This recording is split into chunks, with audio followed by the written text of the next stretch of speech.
भी बढ़ चढ़ के ये फिल्म बनेगी और आप सबका आशीर्वाद मिलेगा।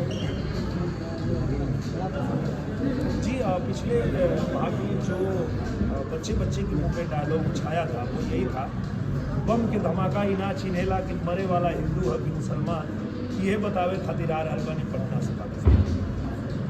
ये त्यौहार साहब दिनेश यादव साहब का बताया है कि पटना से पाकिस्तान एक बार फिर से दर्शकों के दिल धमाका मचाने के लिए सहयोगी भारत के साथ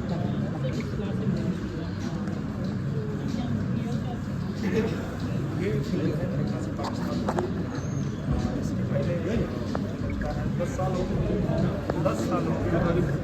2014 में हम लोग शुरू किए थे, 15 में रिलीज हुई थी पटना से पाकिस्तान, और 10 साल से ही दर्शकों की मांग थी कि इसका अगला भाग आए।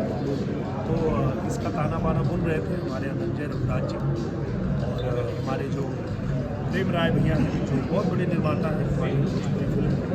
उन्होंने ये तय किया कि हम लोग अगला भाग बनाते हैं और आज इसका शुभारंभ हो रहा है। आप सभी को बहुत धन्यवाद कि आप लोग आशीर्वाद दिया।